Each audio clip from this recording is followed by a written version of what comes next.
চলো তোমাদের আজকে এক অন্যরকম গল্প শোনাই, আমার জীবনের এক গল্প। তো তোমরা দেখতে পাচ্ছ এখন আমি খেতে বসলাম, আর এই যে দেখতে পাচ্ছ একটা মাছ ভাজা আছে এখানটায়, ভাত, আর সঙ্গে আছে কি বলো তো, ফুলকপির ঝোল, আর একটু ধনিয়া পাতা দিয়ে রান্না করা হয়েছে আমার কথা মতোই। কিন্তু কি বলো তো, আমার না আর এইসব খাবার খেতে একদমই ভালো লাগে না, সত্যি ভালো লাগে না। তো দেখতে পাচ্ছ মাছটা কিন্তু একদম ফ্রেশ, ভালোই ছিল দেখতে, কিন্তু খেতে যখন গেলাম তখন কি লাগলো বলো তো, তখন গন্ধ লাগলো। আর তোমরা দেখে বুঝতে পারছো আজকে আমার মনটা একদমই ভালো নাই। আমি যখনই কোনো খাবার ভিডিও করি বা যখন অন্য কোনো ভিডিওই বানাই না কেন, আমার মনে কিন্তু একটা আলাদাই মানে আনন্দ থাকে, মুখে হাসি থাকে। তোমরা আজকে সব কিছুই দেখতে পাচ্ছ, আমার মিসিং দেখতে পাচ্ছ। তো আজকে আমি আর কাটাকুটিও করব না, আমার ভয়েস দেওয়ার সময় যেটা ভুল হবে ভুলই থাকবে, আমি আর ঠিক করতে যাব না। তো দেখতে পাচ্ছ মাছ ভাজাটা খেলাম, ভালোই লাগলো মোটামুটি। আর এবারে দেখতে পাচ্ছ সেই ফুলকপির ঝোল আর ধনিয়া পাতা দেওয়া, তোমরা দেখতে পাচ্ছ একদমই গরম, সত্যি খেতে পারছিলাম না। তো দেখতে পাচ্ছ অনেকটাই ঝোল দিল আমার মা, আমি এটাই খেতে বসছি রোদ্দুরের মধ্যে। তো যাই হোক বন্ধুরা, এখন খাওয়া দাওয়া করি। আর কি বলো তো, দেখতে পাচ্ছ আমি ফুলকপির ঝোলটাও খেয়ে নিলাম, ফুলকপির ঝোলটা ভালো হয়েছে, কিন্তু মাছটা একদমই ভালো ছিল না। বড় একটা কাতল মাছ ছিল, কিন্তু মাছটা থেকে কেমন একটা গন্ধ ছিল। তো যাই হোক সেসব কথা, আমি আর কি বলবো, আমার মন একদমই ভালো না, ভালো লাগছে না। চলো খাওয়া দাওয়া করে এবারে বাগানের দিকে যাই। তো কি আর বলি, বাড়িতে থাকলে মানে প্রচুর রোদ, আর বাগানে আসলে আবার ঠান্ডা লাগে। এই যে বাগানে আসছি না, এই যে এটা পড়ে আছি, মনে হচ্ছে এটা পড়েই থাকি। এখানে ঠান্ডা, বাগানে প্রচুর ঠান্ডা। তো তোমরা দেখতে পারলা একটু আগে আমি খাওয়া দাওয়া করলাম। তো আজকে আমার খাওয়া দাওয়ার মধ্যে তোমরা কোনো এক্সপ্রেশন দেখতে পারলা না, কেন বলো তো? না, আজকে আমার শরীর মন কোনোটাই ভালো নাই, ভাল লাগে না কোনো কিছু আর, ঠিক আছে? কেন যে ভালো লাগে না একমাত্র সেটা আমি জানি। তো যাই হোক, আবারও আমি মানে কয়দিন হয়ে গেল একদমই ভিডিও বানাচ্ছিলাম না। তো আজকে আবার বেশ 6-7 দিন পরে আজকে আবার ভিডিও বানাচ্ছি। ইচ্ছা করে না, বুঝলা তো? রোজ রোজ একই জিনিস করে যাই, যদি সফল না হই তাহলে কি ভালো লাগে? আর কত বলবো, আর কত বানাবো বলো? দেখতে পাচ্ছ আমার কি অবস্থা, চুলের কি অবস্থা, চুল উঠতে উঠতে চুল শেষ, চুল পাকতে পাকতে সব চুল পাইকে গেছে। চুল পাকা, দাড়ি পাকা, চেহারা কমে যাচ্ছে। টেনশন, কেন এরকম হয় বলো তো? আমি কিচ্ছু বুঝতে পারছি না। ভালোই লাগে না আমার আজকাল, আর কিচ্ছু কিচ্ছু ভালো লাগে না। লোকজন এখন আমাকে বলে, কি রে, এতদিন ধরে ভিডিও বানাচ্ছিস, এখনও কিছু করতে পারলি না? যারা যারা নতুন, কেউ কেউ নতুন নতুন ভিডিও বানাচ্ছে, তারা একদম সাকসেস হয়ে যাচ্ছে। এখানে আমার কিছু বলার নাই, আমার মুখটাই তো নাই, বলো? তো যাই হোক, আজকে নাই ভাবছি কি বলো তো, বাড়িতে একটা রান্নার ভিডিও আনবো, আমি নিজেই কিছু একটা বানাবো। কি বলো তো, হয়তো কোনো কিছু একটা চপ ভাজবো, দেখি শেয়ার করতে পারি নাকি তোমাদের সঙ্গে। তো অনেক সময় অনেক কিছুই করি, সব সময় তো আর ক্যামেরা ধরে থাকি না বলো? কোনো সময় ইচ্ছাই হয় না ভিডিও করার, কি বলবো। আর রান্নার ভিডিও করতে গেলে একজন মানে ক্যামেরাম্যান পার্মানেন্ট তোমার সঙ্গে লাগবেই, তবেই তুমি সেই রান্নার ভিডিওটা ঠিকঠাক করতে পারবা। ভাবছি, দেখি আজকে কি হচ্ছে, কি বানাই। তো আর বলো না, যদি বানাই আর যদি পারি তোমাদের সঙ্গে শেয়ার করব, ঠিক আছে?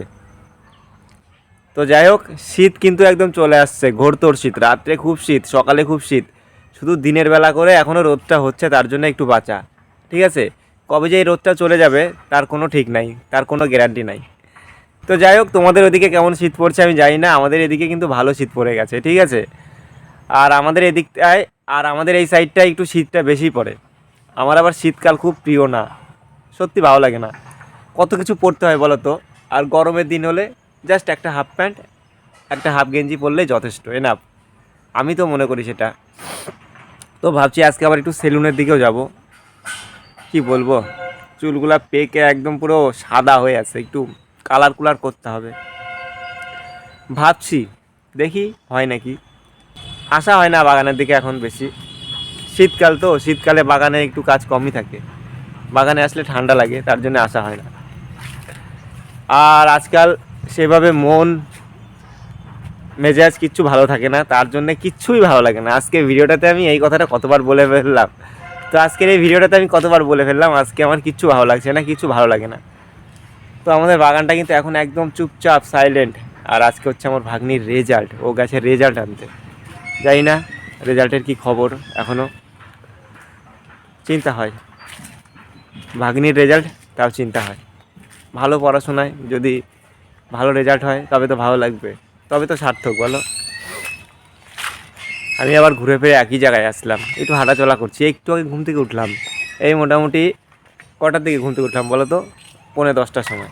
আমার একটা রুটিন হয়ে গেছে এখন। আমি না খুব চেষ্টা করছি এই রুটিনটা ভাঙার, যে আমি সকাল সকাল ঘুম থেকে উঠবো, সকালবেলা উঠে সেই কুয়াশা দেখবো। কিন্তু সকাল হলে আমার আর ঘুম থেকে ওঠার ইচ্ছা করে না। আর কি বলবো, আমার জীবনে শান্তি নাই। আমার প্রচুর অসুখ অসুখ অসুখ, কিছু ছাড়ে না। আজ এটা কাল সেটা, এরকম লেগেই আছে। মনে হয় বেশি দিন বাঁচবো না, তার জন্যে হয়তো এরকম। এত অসুখ হয় নাকি বলো তো কারো? আজকে একটা অসুখ হলো, চিকিৎসা করলাম, ভালো হলাম, কালকে আবার আর একটা। এক এক দিন এক একটা রোগ। কি বলবো তোমাদের সঙ্গে সেই দুঃখের কথা। আর একটু আগে খাওয়া দাওয়া করলাম, তোমরা দেখতে পারলা, একটা মাছ ভাজা আর ছিল ফুলকপির ঝোল ধনিয়া পাতা দিয়ে। মাছ ভাজাটা একদমই খেতে পারিনি, তোমাদের সঙ্গে আর সেটা দেখাইনি, অমনি রেখে দিলাম। ভাতও অনেকটা নষ্ট করলাম।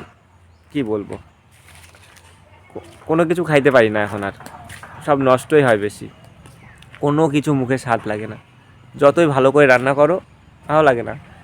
একটু আমার এখন বাইরের খাবার খাওয়া, তো এখন আমার একটু বাইরের খাবার খেতে ইচ্ছা করে, একটু মিষ্টি খাবার খেতে ইচ্ছা করে, একটু মাংস খাইতে ইচ্ছা করে, একটু বিরিয়ানি খাইতে ইচ্ছা করে, একটু চাউমিন খাইতে ইচ্ছা করে, একটা এগরোল খাইতে ইচ্ছা করে। কিন্তু এগুলো এখন আমার কপালে নাই, এগুলো খাওয়া উঠে গেছে।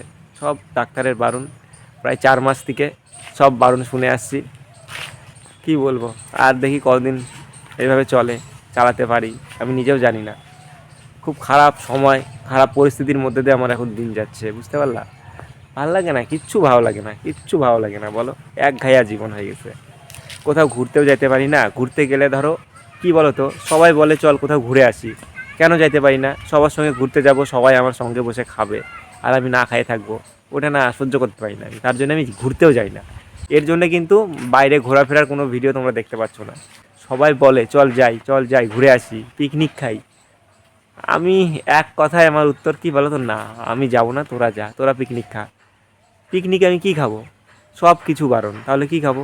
আর ঘুরতে যাব সবাই আমার সামনে খাবে আর আমি না খাই থাকবো, এটা হয় না। আমি পারবো না। ঘুরতে গেলে সারা দিনের ব্যাপার, বাইরের খাবার একদমই বন্ধ বলো। তাহলে কেমন করে কী খাবো আর কেমন করে কী হবে? তার জন্য তোমরা আমার কোনো ঘোরাফেরার ভিডিও আর এই যে ঠান্ডা পড়ে গেছে কোনো পিকনিকের ভিডিও এখনও পর্যন্ত দেখতে পাওনি। যাই না এগুলা আবার কপালে কবে আসবে। অনেক প্যাচাল পারলাম, অনেক কিছু জীবনে, অসুখ বিসুখ তো ছাড়েই না। তো যাই হোক, সে অনেক কথা অনেক কিছু। কি বলবো, ভাগ্য খারাপ আমার। ভাগ্য খারাপ না থাকলে কি আর এটা হয় তোমরাই বলো? কিচ্ছু ভালো লাগে না, কিচ্ছু ভালো লাগে না আমার। জীবনটা একদম ফ্যাকাশে হয়ে গেছে। তো যাই হোক বন্ধুরা, তোমরা দেখতে পাচ্ছ বাগানে ছিলাম আর অনেক প্যাচাল পারলাম। তো এতদিন থেকে ভিডিও বানাই, এখনও পর্যন্ত সেইভাবে কিছু করতে পারিনি, এটা একটা বড় দুঃখ। প্রায় 3.5 বছর হয়ে গেল আমার এই লাইনে থাকা। অনেকে অনেক কম সময়ে অনেক কিছু করে ফেললো, হয়তো আমার ভিডিওর কোয়ালিটি ভালো না, তার জন্য হয় না। কি বলবো, ভালো লাগে না, সত্যি ভালো লাগে না। চলো, আর কি বলবো, কপালে যখন কিছু নাই তাহলে আর কি হবে? যদি কপালে কিছু থাকে তাহলে হবে। আমি এর আগেও বলছি, আমি ওই আমার ভিডিও যারা 2জন ভিউয়ার্স যদি থাকে তাদের জন্যই বানাই, ঠিক আছে? জানি ওই 2জন আমার ভিডিও দেখে, তার জন্যই বানাই। জানি যদি কপালে কিছু থাকে তাহলে একদিন হবে, আর যদি না থাকে হবে না। এটাই, অনেক দুঃখের পেঁচাল আছে, শুরু হলে আর শেষ হবে না, ঠিক আছে? চলো বন্ধুরা, আজকের এই ভিডিওটা আর বড় করব না, অনেক পেঁচাল পারলাম, এখানে শেষ করি। দেখা হবে আবারও পরে, ঠিক আছে? চলো, এখন একটু বাড়িতে যাব, কাজকর্ম আছে, সেগুলো সারবো। চলো।